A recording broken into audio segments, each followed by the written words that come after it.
Welcome back.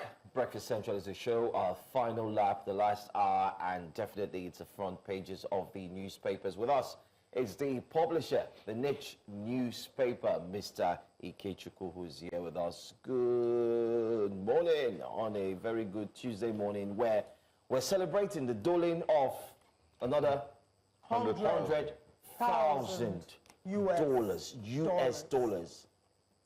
And I'm wearing green. I can see, he's wearing, yeah, this is teal. No, this one.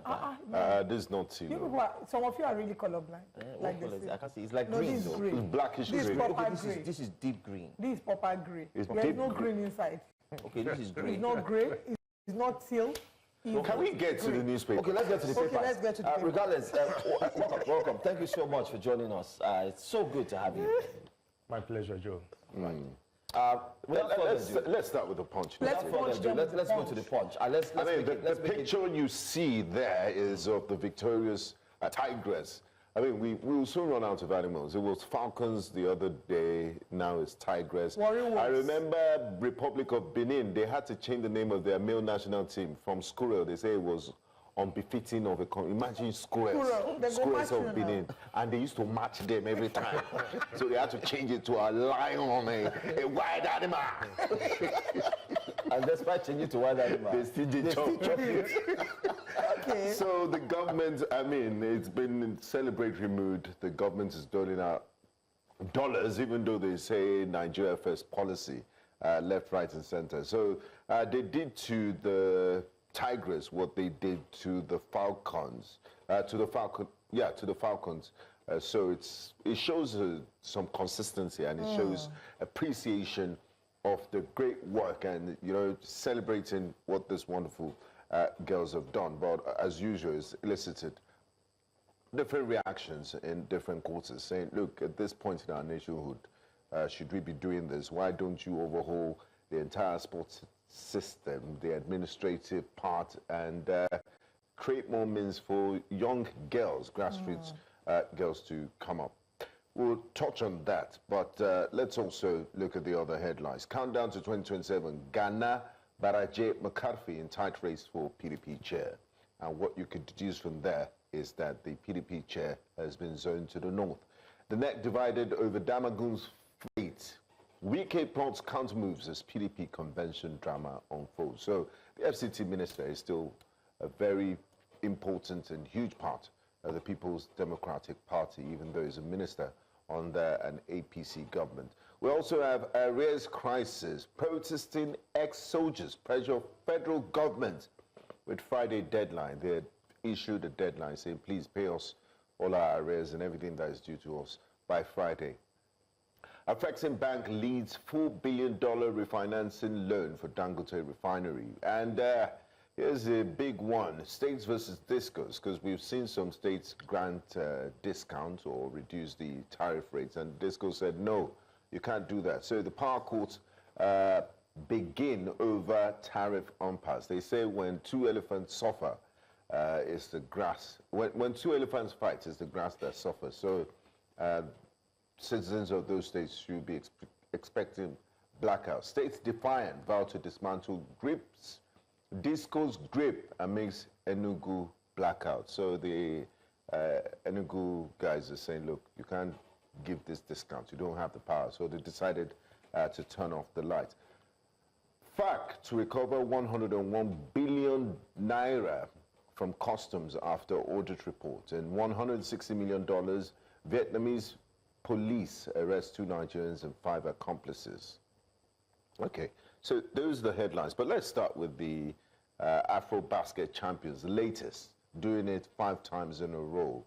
I'm sure you have quite a lot to say about this. And of course, the $100,000 gift each, flats and a national honor of OON, Officer of the Order of the Niger.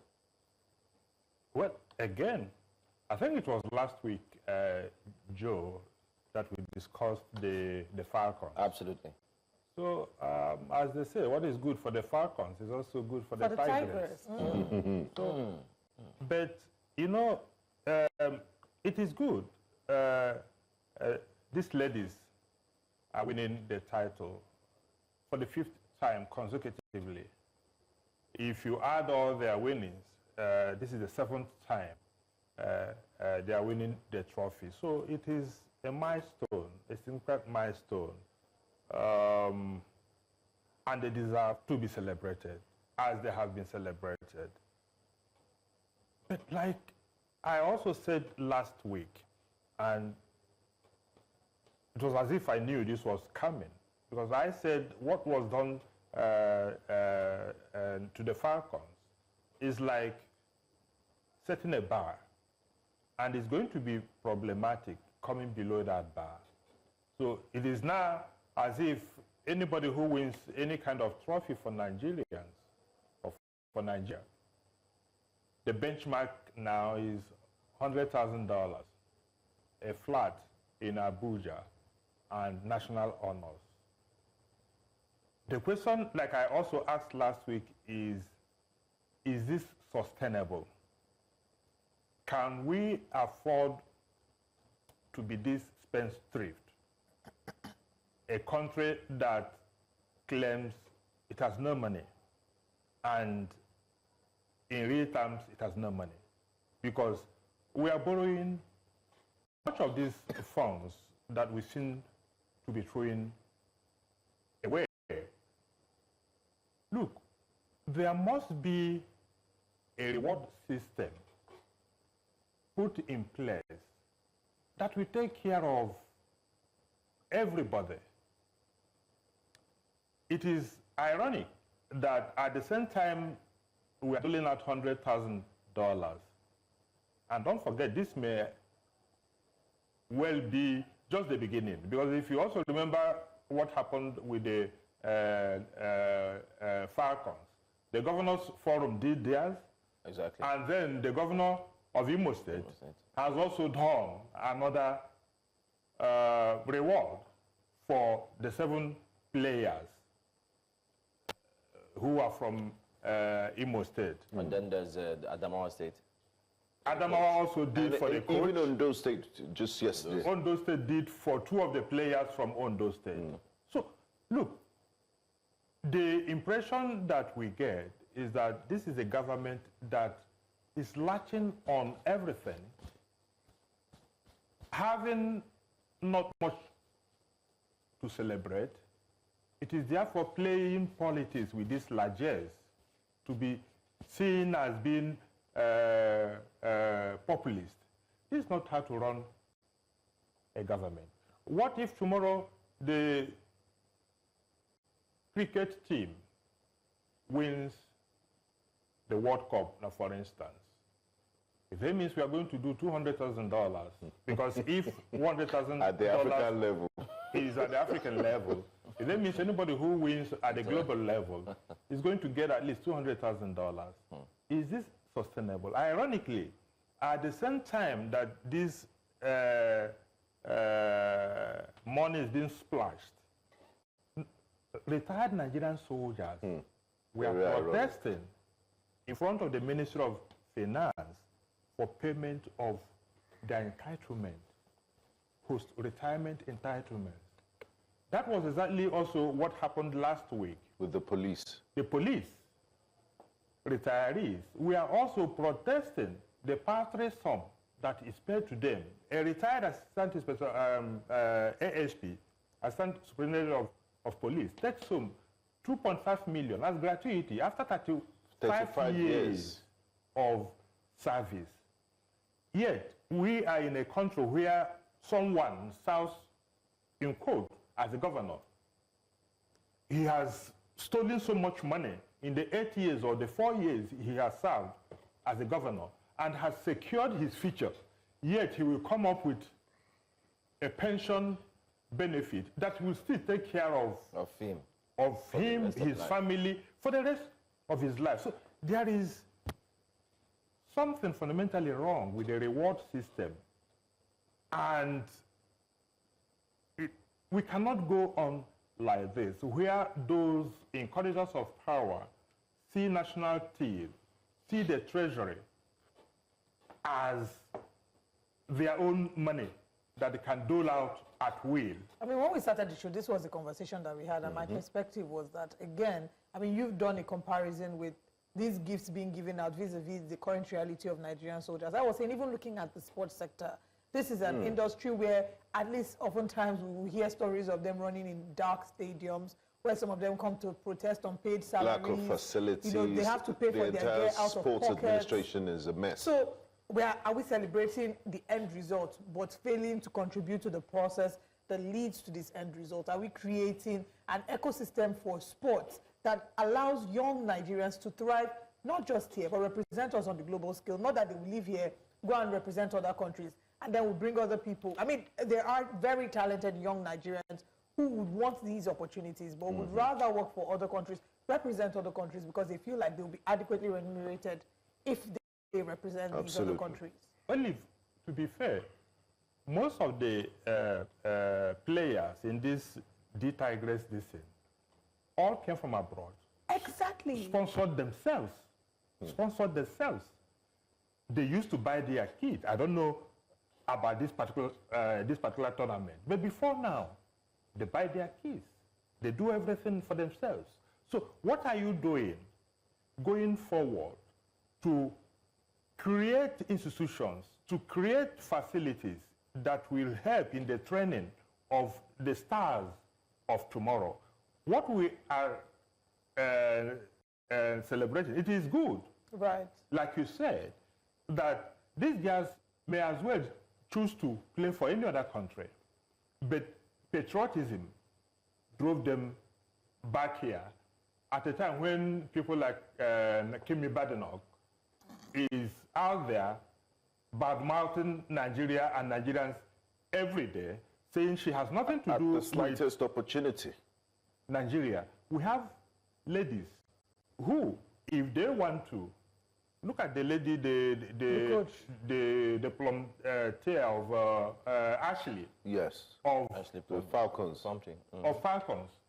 These are people who, if they say they don't have anything to do with Nigeria, but she chose to side with us rather than being out there.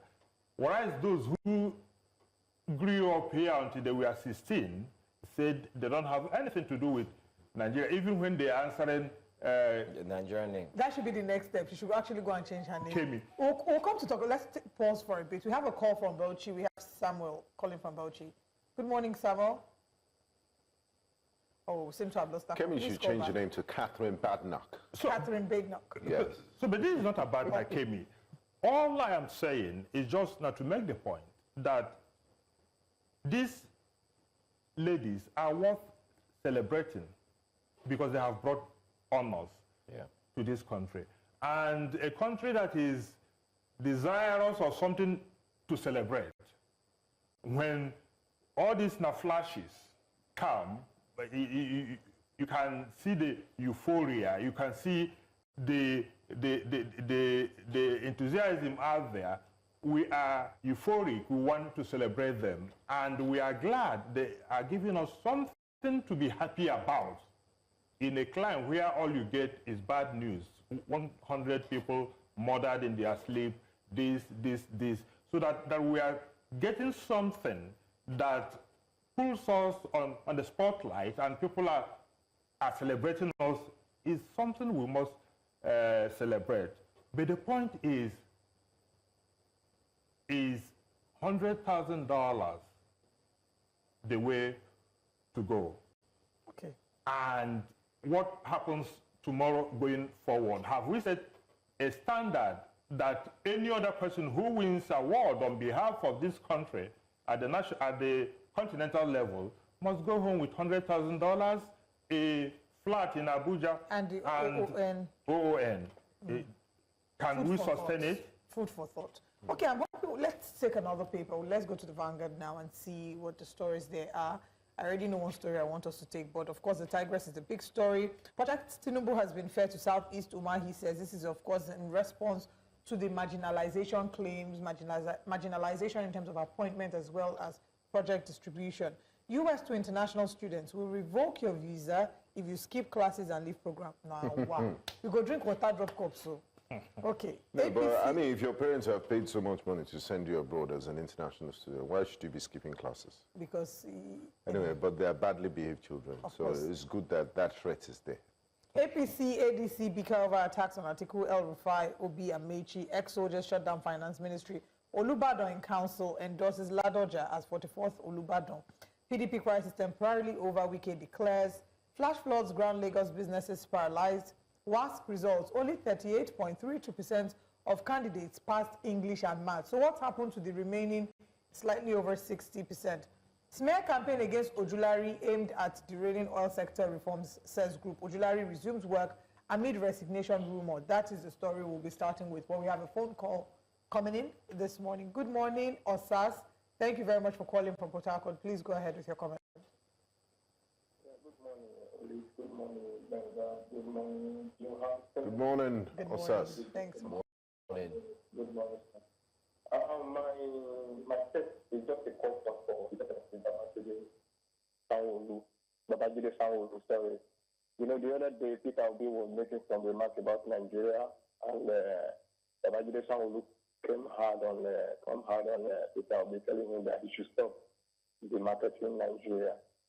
So I don't know if he has issued a statement regarding Kemi Badnoch, who has consistently been tarnishing the image of Nigeria. So this is how they promote this tribalism. Because Kemi Badnoch and the Yoruba, I have not heard from Babajide Sanwo-Olu issuing a statement regarding her statement concerning Nigeria, but he was able to respond to Peter Obi and told him he should stop the market in Nigeria. All right.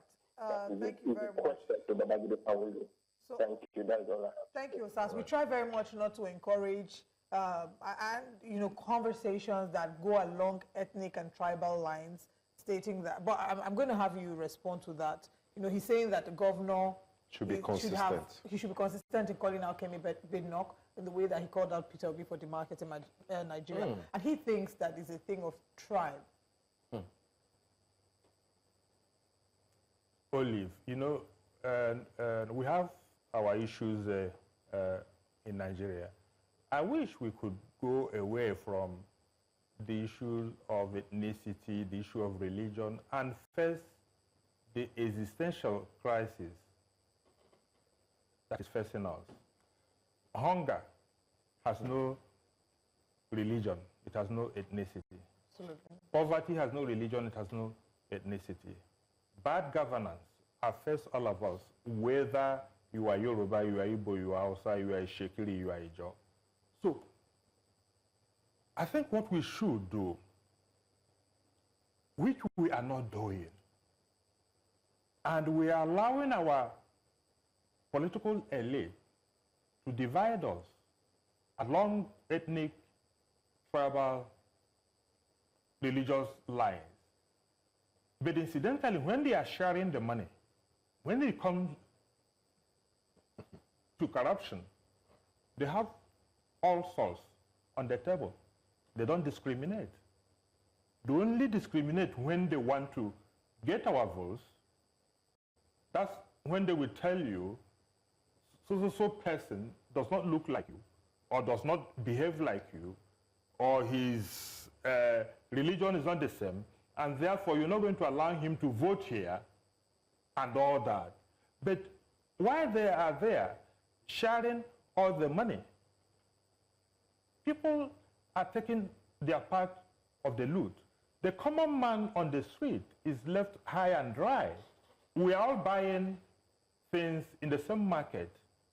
We're all buying fuel. I've not seen any filling station. I may be wrong. We have people driving and they say, okay, if you are an APC member, or if you are Yoruba, or if you are Igbo, we are going to sell at a lower rate. No, you are not wrong. Than this other person. So let us not allow ourselves to be used as guinea pigs in the evil experiments of the elite, dividing us every day. Let us look at what matters most. Look, and I made reference to it last week, and I'm going to say it again. Let us even go back to this Falconers and the Tigers. the Tigers. Nobody cares where the players come from. Out there on the pitch, they are Nigerians. Competence trumped ethnicity, competence trumped religion. The coach of the Super Falcons is from Adamawa State. Most of the players are from everywhere. But what mattered most, the coach did not say, because I'm from Adamawa, let me rig it so that 20 of the players will come from Adamawa State or will come from Northeast. No. No quota system. He worked with Nigerian ladies who delivered. Competence was the in thing, and it paid off. Absolutely. So why is it that when it comes to leadership, we don't follow the same template? We go, this is my brother, this is my sister, whether they are qualified or not, and we expect that we're going to get a result that is different from what we are getting. It won't happen. Okay, let's hear from Sylvester. He's calling from Abuja. Good morning, Sylvester. Please go ahead. Hello, good morning. Good morning. Good morning. My little contribution this morning concerning this national interest of Super Falcons and the female basketball team. It's something that is not really too comfortable. Fact is, if you check the current economic situation in this country, such huge amounts of money shouldn't just be spent that in the name of players or countrymen and women that have gone out to just spend maybe 1, 2, 3 weeks, at most, let's say 6 months. Then you are giving them this huge amount of money. It's a national disgrace. It's not economically balanced to check what is really happening in the country. People are suffering. People are really suffering in this country. And you just wake up in the morning and say, this amount of money has been given to people like that. No, it can't be so. I'm not saying they shouldn't be given something, no. But you consider others. Now, even if you check the military men, the police or security agencies that follow them from the airport down to their hotel or wherever they've gone to, if you check how much of their allowances was given to them, you will discover that it is uncalled for. It's not something to write home about.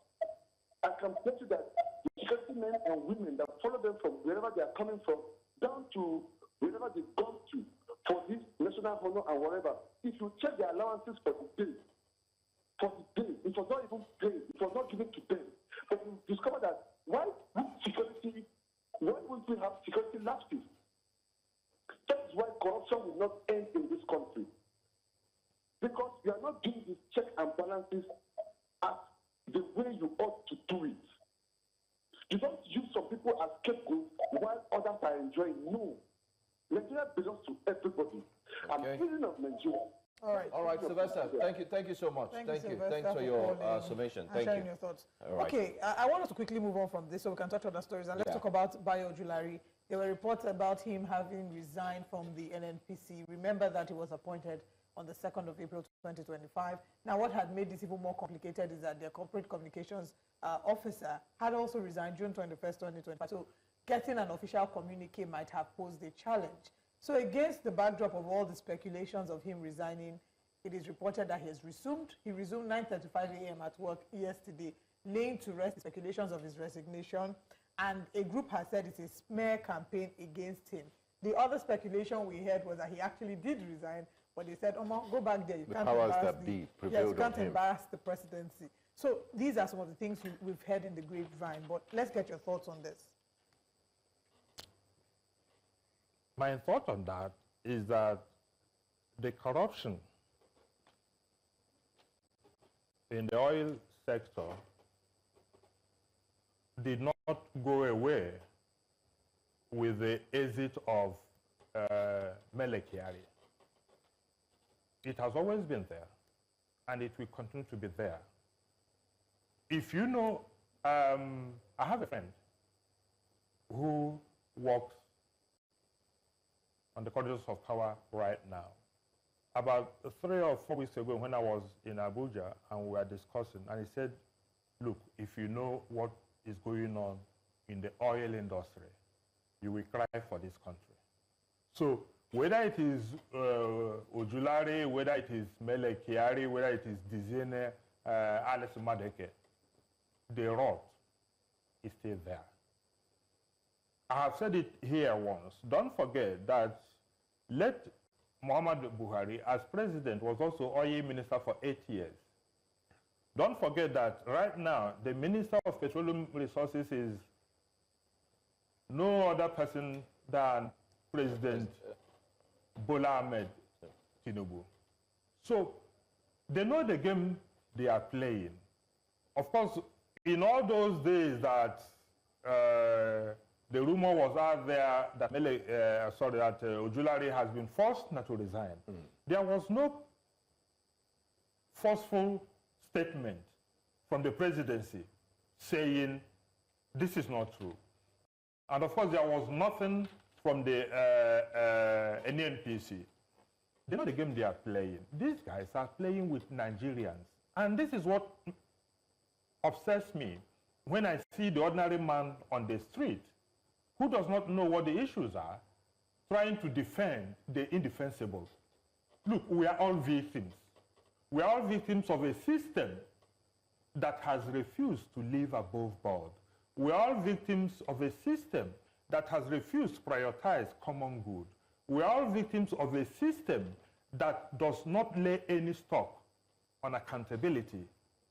We are all victims of a system that thinks we ought not to exist, we ought not to live. And the only thing we can do is, as a people, to come together and say no to this nonsense, because we are all losers at the end of the day. The people who are doing all these things are not more than 1,000 of the entire so-called 200 or 200 something million people. So we must come together to say, let people with conscience, let people who mean well for this country drive this country. It is not a question of he is my brother. What are you benefiting if he is your brother? Obasanjo was president for 8 years. Ota Road was not done. Jonathan was president for almost 6 years. There was no pipe-borne water in Bayelsa.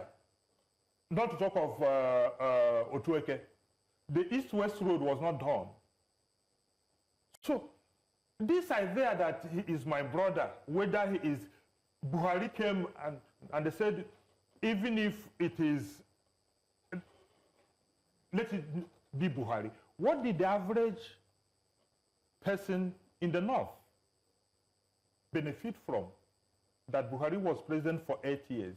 Poverty increased in the North in the 8 years that Buhari was president than it was when other people were there. Okay, let's take a call. We have David calling from Benue State. Good morning, David. Thank you for calling. Please go ahead with your comment.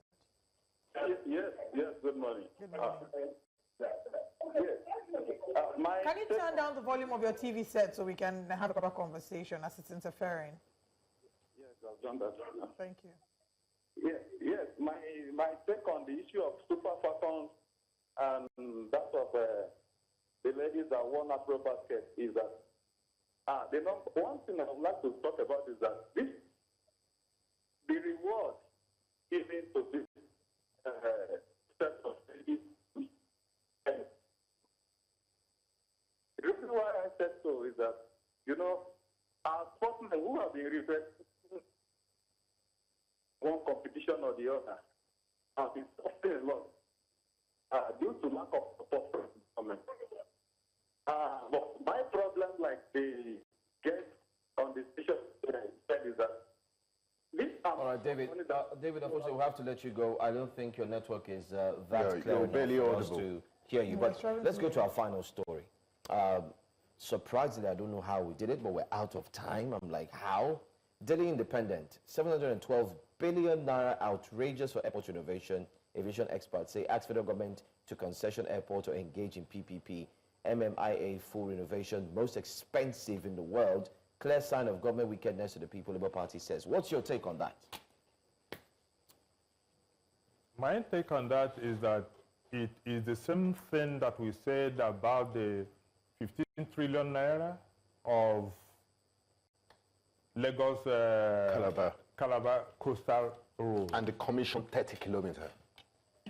The money we budget for the building of infrastructure in this country is always the highest in the whole world.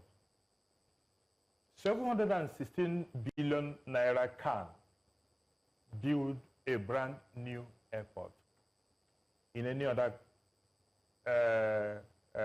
country. Well, they say they are tearing this down to carcass level, and it can do more than that.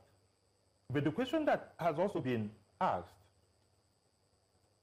did this go through Due process. Open bidding. Due process? And where is this money coming from?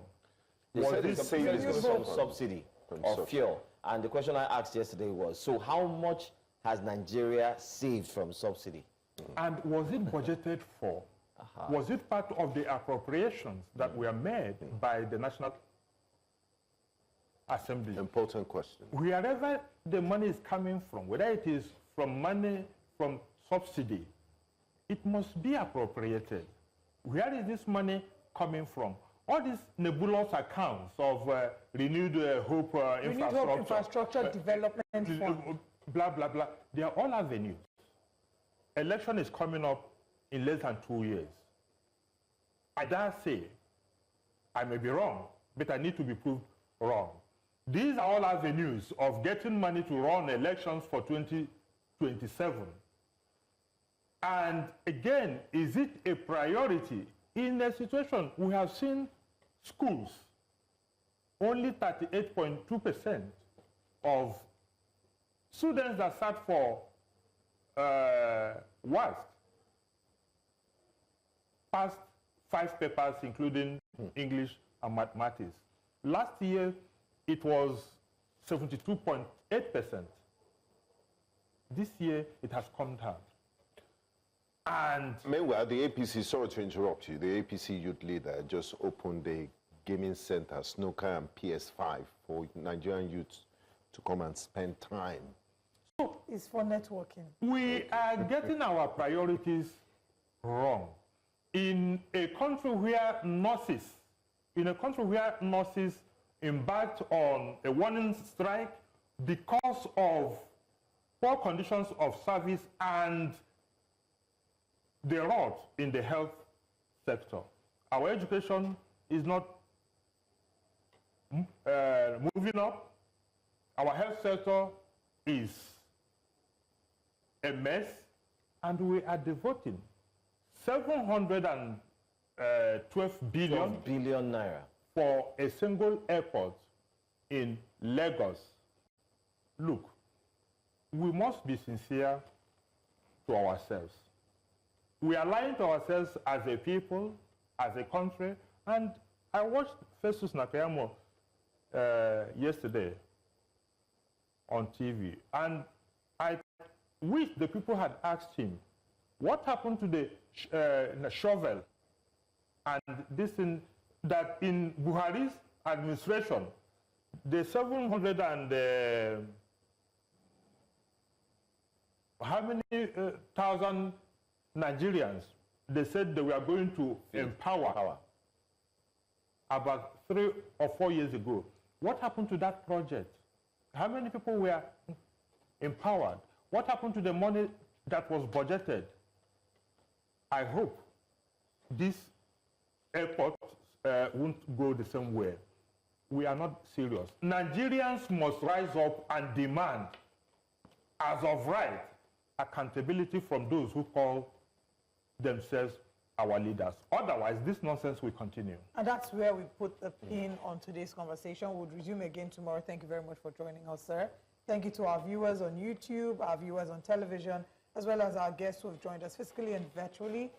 Continue to engage with us on social media at News Central TV. We'll see you tomorrow. I am Olive MOD. And I'm Joe Hansen. Thanking you for watching. And I'm Benga Bora. I'll see you tomorrow. Bye-bye.